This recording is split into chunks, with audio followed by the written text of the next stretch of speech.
You're with the Institute for Democracy and Economic Affairs Ideas, which is a libertarian think tank dedicated promoting market-based solutions to public policy challenges. I'm reading this off Wikipedia. Now, why would a group like yours get involved in election observation? Well, there is an easy answer. There's a bit more complicated answer I can't make up. But the quick answer to this is because we were invited to do so. You see, there are clearly weaknesses in the way this whole thing has been arranged by the AC, and I think I do not try to hide that at all. There's no transparency in the process of appointing us. I would prefer if it is a more transparent process. But the fact that we have been invited shows that there are people out there who are confident that we can do a good job in being independent, being non-partisan or cross-partisan in the way we work. And you know, after a long conversation, I really mean long, like it's like 3-4 months of internal debate about whether or not we can take this, whether or not we can, or whether or not we should do it, we decided that we should. So that's why we were invited. Then we thought it's an honor and a big responsibility as well. Now, in terms of capacity, how many people work at Ideas? Are you going to be able to actually mount a team that's going to be able to do this observation? Yeah, Ideas is a very small organization. Ideas only have like 12 people working full-time at the moment. But the project is a temporary project. And our strategy is to recruit volunteers, train them, deploy them, and then that's it. So in terms of size, this is actually a huge project. It's temporary, but it's really big. We need to recruit almost, I think the figure is more like 600 people to work on the ground. You have to remember that Ideas is working in partnership with 3 other organizations in this. We are working in partnership with Merdeka Center, which is a polling organization. Which is a polling organization. Center for Public Policy Studies, which is another think tank based in ASLI, a unit within ASLI, and the Malaysian Confederation of the Disabled. So between us, we have divided the workload. We are planning the strategy together, and we are recruiting and training people together.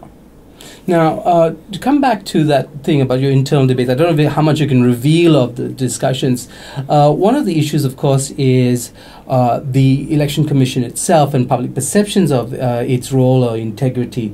With the recent Sabah Royal Commission inquiry, allegations have come out that the EC was in fact involved in the citizenship for vote scandal, and there are many things that are perhaps not playing well for the EC in terms of public perceptions about its independence, whether it in fact is insulated from manipulation from political parties and such. Now, is that something that concerns Ideas? Oh, definitely.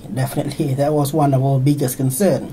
We might be seen as acting on behalf of an entity that many people are questioning, but there are we should be really objective when looking into this. The allegations exist about the non-independence of the EC. We cannot deny that. We cannot deny that the allegations exist. The fact that their name has been cropping up in the RCI, the Sabah RCI, we cannot deny that. That happened in the past. Now people might be different, but the the very fact that they are appointing 16 organizations throughout the country to do this job, and these are 16 organizations that they do not know from before. We had no engagement with the EC whatsoever before this.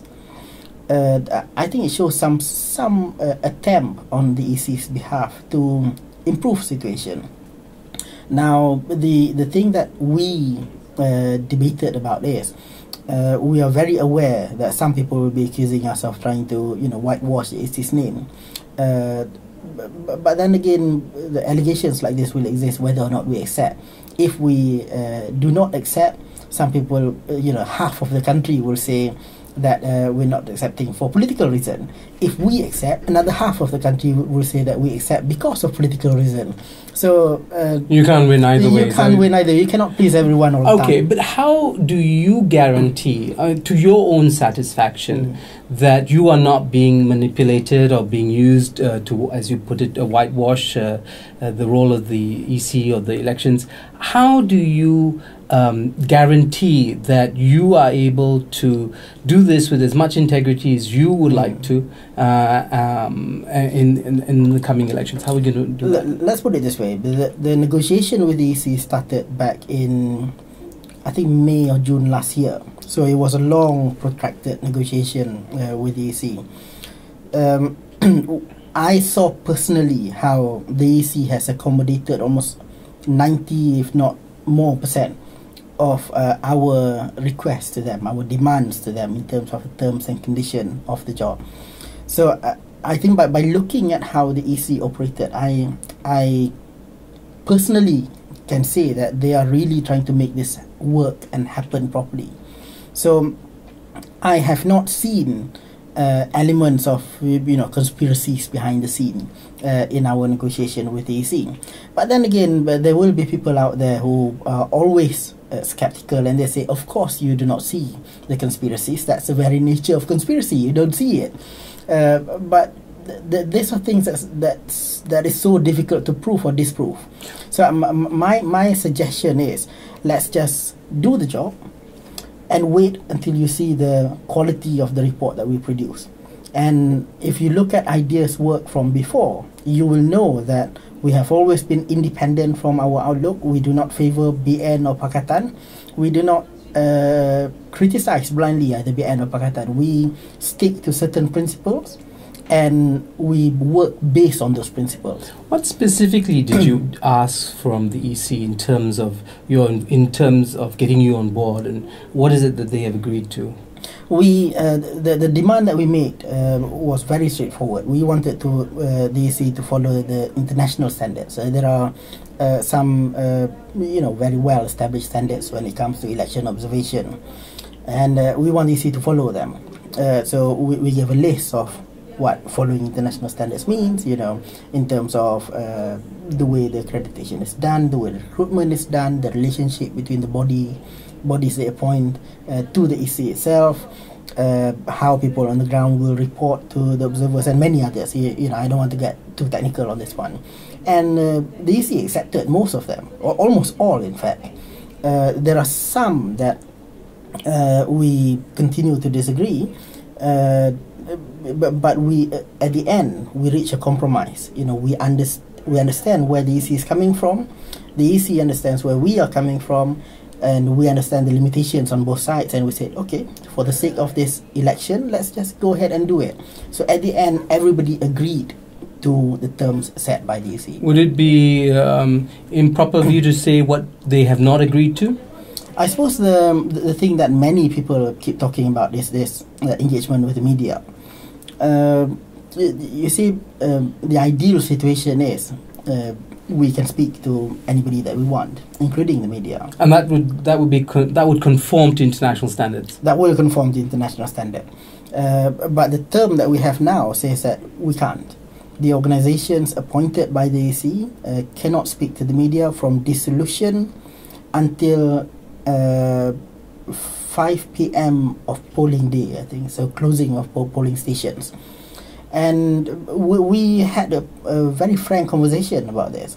The EC gave way a little bit and we gave way a little bit, and at the end we agreed that we understood where the EC came from. What is their position exactly? Well, I suppose this is their position and this is my position as well now. But we had seen how chaotic and defensive it was for the EC when they allowed the organization they appointed last time, which was Mahfrel, to speak to the media. And in such a polarized situation, I think it is best if we avoid that chaos from occurring again. Just imagine if on polling day, if someone was allowed to speak, if everyone under our banner is allowed to speak to the media, just imagine if someone goes to a polling station in Perlis, and saw some irregularities there. And this person, we only asked this person to observe one polling station out of the thousands that they will be across the country. And suddenly he comes out from that police station saying, oh, there's a problem here. And, you know, people in Johor have not seen that problem. People in Selangor have not seen that problem. Sarawak, Sabah have not seen that problem. But the media will pick it up because it's a story that is worth highlighting. I don't blame the media. You know, I'm not saying it's wrong for the media to do that. But the very fact that a small issue can be blown up out of proportion is a risky thing. And this is why we agreed, we understood where the EC came from. This has happened to them before, they want to make sure it doesn't happen this time. So, you know, both sides have to give way a little bit so that trust can be built. And I think there is trust now. I think the EC is sincere in trying to improve things. I hope the EC see that we are sincere in wanting to help as well. And I hope everybody out there can see that we really want to see this happening properly. And we're willing to, you know, make some compromises here and there. Read the Aku Janji, which is interesting because in some ways it lists us, it's a list of don'ts rather than do's. And I've been to the website that has the name of your organization, the Merdeka Center, and the other organization involved. And it does say that the concerns are to observe, document, evaluate, and report. Yeah. Now, it still isn't filled out. Could you maybe give us a sense of what is it you're training people to observe? You know, what specific things do they understand? What a violation might constitute? You know, or what might constitute a violation and such? Could you tell us a little bit about that? Well, the website you're talking about is www.pemerhati.my. This is a website that people should go to if they want to volunteer themselves or they just want to find out, you know, what is it that we're doing. We will take people. We invite people to register with us.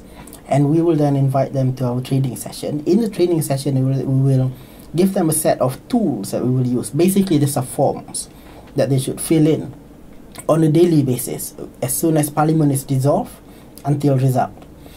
There will be things like, was there violence in any party's campaigns? Did they see, you know, movement of people from places that, or people who they don't really recognize coming to a new area? Can everybody vote on polling day? Was the polling station open at the right time and closed at the right time? But we will also train them about the laws of election in the country, and we will give them a set of checklists. So they don't really have to do a degree or anything. You know, it's not going to be rocket science. It's basically ticking the form saying yes or no, something happened. If they say yes, something has happened, then we need some elaboration.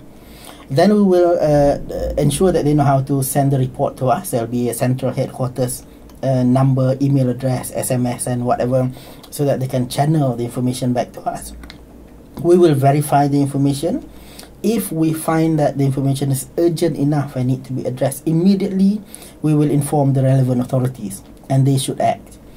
If it is not something that can be acted upon immediately, then it will go into a document that we will produce immediately after, well, within a few weeks after the polling day, so that everybody knows. And the idea behind this is we will observe, record and report. And then it is the public who needs to judge. We will imply, but the public needs to make up their mind whether the election was free and fair or not. And this is the whole purpose behind this. We cannot rely on hearsay when we're trying to decide whether the election is free and fair or not. So the report, hopefully, will be objective evidence of what happened on the day or what happened throughout the campaign period and the polling day. And then people can make up their own mind whether, you know, the result can be taken as honest or not. You're going to be producing a report which you have to submit to the Election Commission. Yeah. Now, that report itself, is that completely in your control? Do they have any power to stop it from coming out? No.